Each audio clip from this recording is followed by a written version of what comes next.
Et salut les gars et bienvenue dans cette vidéo d'échecs. Donc la première de la chaîne. Pour ceux qui me connaissent, j'avais déjà fait une vidéo Clash Royale à l'époque, mais que j'ai supprimée. Tout simplement parce que je n'aime plus le jeu et que cette chaîne va être consacrée aux échecs. Donc c'est pourquoi aujourd'hui je lance ma première vidéo d'échecs. Probablement pas la dernière si jamais je garde la motivation. Donc elle a pour but de vous expliquer un peu ce que j'ai envie de faire et également de vous montrer l'objectif de cette vidéo. C'est mon record d'élo en cadence rapide sur Chesscom qui est de 1817 si je ne me trompe pas, que j'ai obtenu du coup aujourd'hui avec les deux parties que je vais vous montrer. Je fais également des tournois en partie longue, vu que j'en fais en club.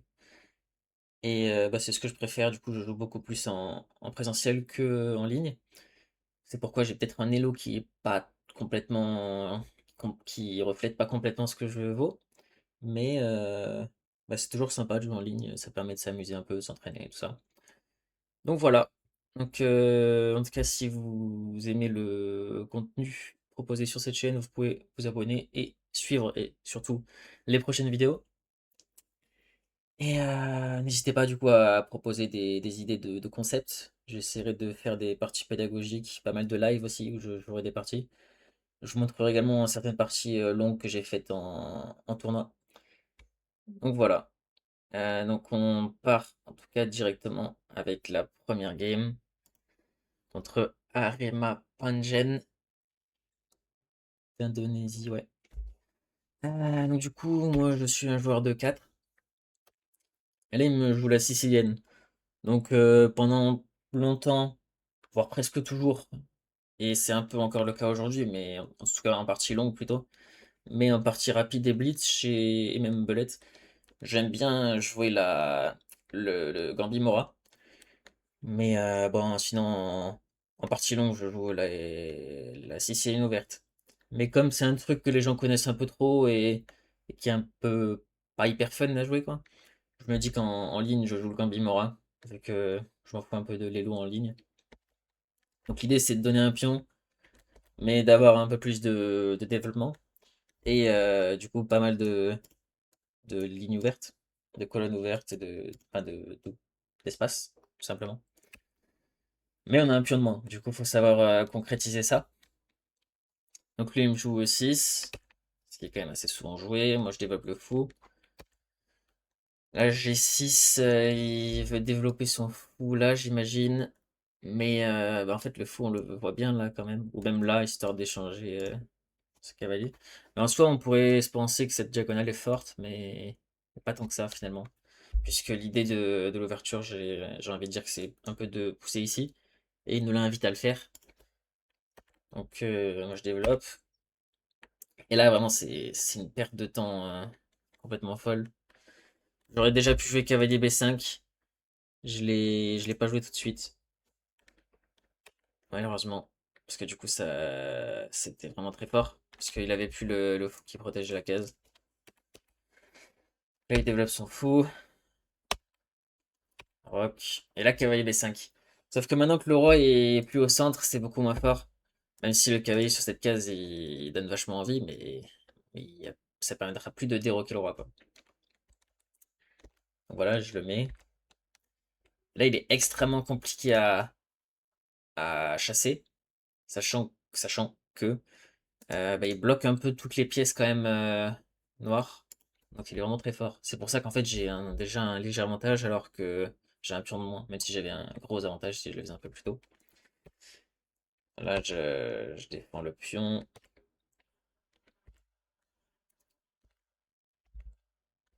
Voilà, on développe tranquillement. Là mon idée c'était d'aller chercher le fou de case noire et après du coup d'attaquer comme ça. Donc là, du coup, je profite du fait que le cavalier. Enfin voilà, en fait, ça s'explique tout seul. J'essaie juste de gratter quelques tactiques potentielles, parce que par exemple, voilà, là, si je prenais, il pouvait pas reprendre, du coup. Là, voilà, je vais aller chercher le fou de case noire. Et je vais le chercher ici, pour la simple raison qu'en fait, j'ai envie de reprendre du pion et amener madame là pour m'atterrir sur cette case. Parce que si jamais je le mettais là, il était pas obligé de prendre, je pense.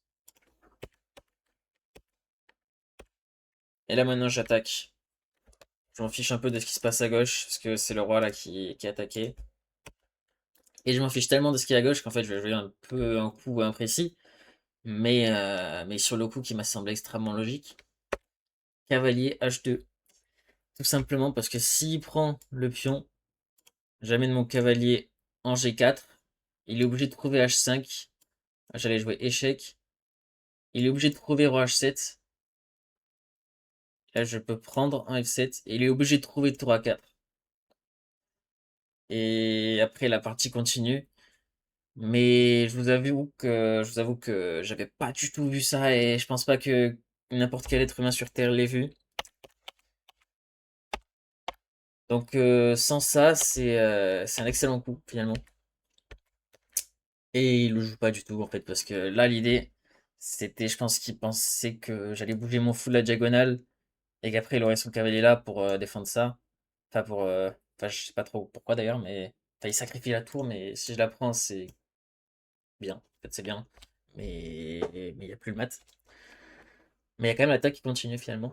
Mais en tout cas, là, je pouvais juste prendre le cavalier et ramener mon cavalier là comme j'avais envie de faire. Sauf que maintenant, je perdais pas une pièce en échange. Donc lui, il vient en D4. Là, j'ai le cavalier 6 et il abandonne. Parce qu'il s'est dit qu'en fait, sur ça, il pouvait pas stopper le mat. Alors qu'il avait quand même ça. Mais j'aurais dû trouver le cavalier F7. Ce que j'avais pas vu d'ailleurs.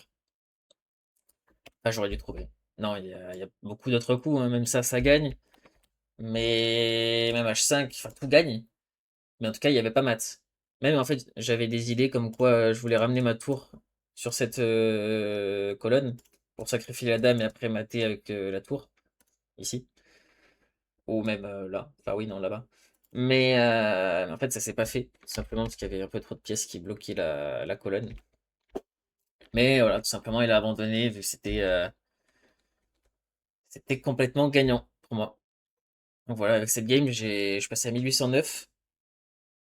Et bah, après ça, j'ai refait une partie. Et bah, cette partie était vachement précise, celle que j'ai jouée après. Donc je vais vous la montrer. Donc c'est contre Big Boy Ton. Donc j'ai également joué E4. Et lui il m'a joué une Caro-Can. Donc contre la Caro-Can, j'aime bien jouer la Caro-Can d'échange. Celle-ci, enfin tout simplement quoi. Et là la théorie, enfin, il y a plusieurs idées. Mais en gros enfin, du coup le fou s'il vient en D3 c'est pour empêcher le fou de se développer là. Et bah, du coup, les noirs, ils vont essayer de développer leur fou ici, en mettant un cavalier là. Mais en fait, c'est ce que j'empêche. Donc en général, si, imaginons qu'il me joue cavalier F6, je jouerai H3, pour ensuite pouvoir jouer cavalier F3 sans que le fou vienne ici. Ou bien si je joue E5, ce qui est le coup logique, et bien je donne la paire de fou, tout simplement. Comme ça. Et en fait, l'idée, c'est que je développe mon fou sur une de ces deux cases.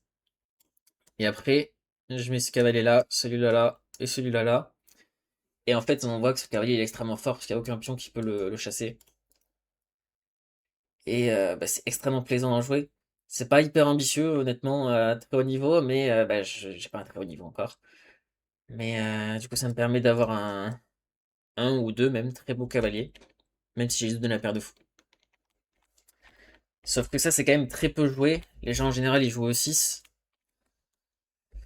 Et bah, c'est pas du tout ce qu'il a joué. Là, vraiment, c'est un coup, j'ai du mal à expliquer.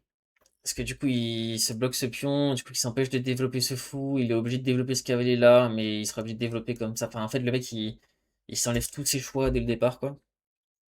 Ou bien, il va faire ce qui s'est passé dans la partie, il va jouer dame C8 et perdre encore un tempo pour échanger ce fou.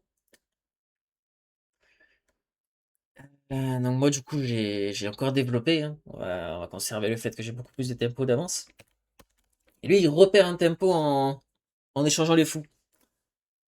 Donc là, j'étais complètement content, hein, vu que j'ai un peu tout ce que je cherchais à obtenir, quoi. Et là, il joue au 6. Donc en fait, il a perdu au moins 2 ou 3 tempos, quoi. Donc moi, je continue le plan. Là, je mets le cavalier en E5. En fait, l'idée, c'est que si jamais il le prend pas, je mets celui-là là et je renforce. Et là, il a pris. On pourrait se dire que je perds un tempo, moi aussi. Mais en vrai, c'est pas grave, vu que du coup, j'ai la diagonale qui s'ouvre, je contrôle cette case encore plus. Je vais y mettre un cavalier. Enfin, je suis content, quoi. Il rebouge la dame encore une fois, même si c'est le meilleur coup.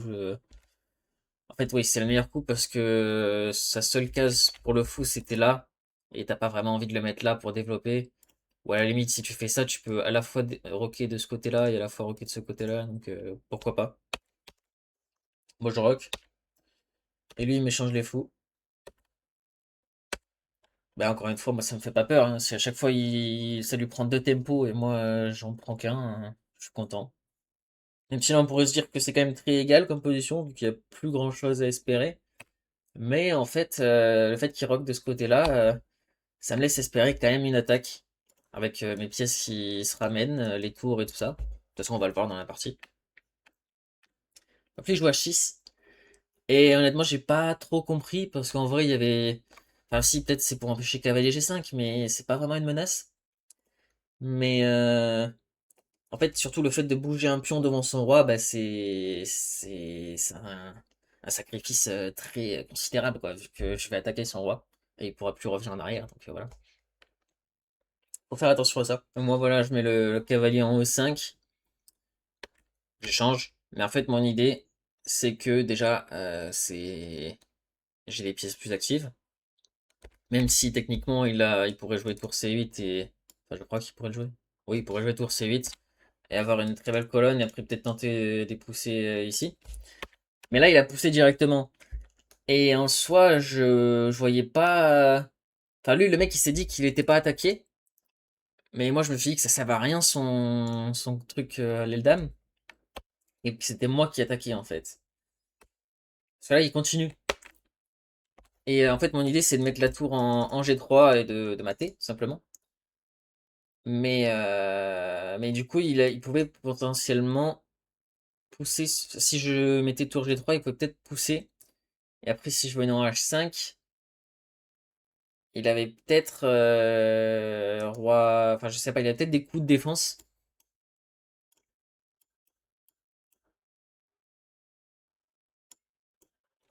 Pas roi H7, mais en tout cas roi H8. Ouais. C'est pas ce que j'ai joué. Et j'ai d'abord ramené l'autre tour. Pour qu'en fait, si jamais je bouge ma tour et qu'il pousse son pion, bah, j'ai tout simplement un pion en prise, quoi. Enfin, il a un pion en prise. Donc, il a défendu ce pion. Tour G3, F6, Dame H5. Et là, il bouge son roi. Donc honnêtement, en vrai, il joue une partie vraiment très, très solide. Il se laisse jamais avoir par toutes mes idées. Mais ça va venir, tout simplement. Donc là, je place la tour ici. Ce qui est pas hyper. Enfin, en fait, on voit pas trop l'idée. Peut-être de sacrifier un jour la tour. Ou de doubler. Enfin, justement, l'idée c'était de doubler pour menacer ce pion, etc. Mais en fait, j'avais pas vraiment d'autres idées en tête. Parce qu'on pourrait vouloir pousser ce pion, mais il y a la dame qui est un peu là. Si je viens là, il peut tout simplement défendre avec la tour, j'imagine. Ouais. Avec l'autre tour. Ouais, avec toutes les tours. En fait, même la dame, en fait. Je voyais pas de truc derrière. Où j'ai mis la tour. Et là, j'ai doublé. Apparemment, c'était pas excellent, mais en fait, si, ça va. Mais ouais, dame C7. Ouais. En vrai, c'était toujours très solide. Et là, voilà, je me suis dit que ça c'était le seul coup en fait. Puisque sinon, j'aurais trop de pièces qui s'activent. Et apparemment, le seul coup qui ne perd pas, c'est A3. C'est pas ce que j'ai joué. Parce que là, B4, ça devient fort. Je vois pas en quoi. Je vois pas en quoi le pion, c'est vraiment le truc qui va faire la différence ici, mais c'est pas grave. Et lui, il a joué tour F7. Avec l'idée de défendre ce pion davantage, parce que si jamais il le défendait pas, peut-être que j'avais des idées un jour de sacrifice quelque part. Et là, j'ai joué F4. Honnêtement, j'avais plus trop de temps. J'avais moins de temps. Et je me suis dit, je peux réfléchir pendant encore 2 minutes, mais je vais pas trouver de coup. Donc je joue F4.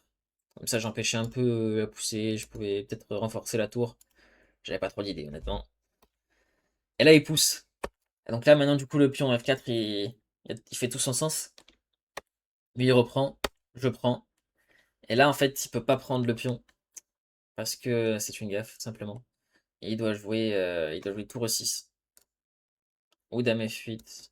Enfin, il ne peut pas prendre ce pion. Et il le fait. Et là, il y a mat en 4. Et donc, c'est trouvé, bien évidemment. Je suis pas Gotham Chess, hein, mais on sacrifie également la tour en H6. Parce que s'il vient là, c'est mat en 1. Et s'il prend, on a prise, échec. La tour est obligée de bloquer. Et là, on vient en diagonale. Et c'est mat en 2. Donc voilà une partie hyper sympa qui me permet d'avoir mon record 1817. Donc c'est pratiquement ce que j'ai aussi en partie longue, en feed. Je suis 1850, un truc comme ça. Et bah du coup, j'espère que ça vous aura plu. Et en tout cas, moi, pour ma part, je vais faire un tournoi en partie longue d'ici un mois à peu près. Donc je vous partagerai certainement quelques parties. Et voilà. Donc on se dit à la prochaine. Ciao, ciao.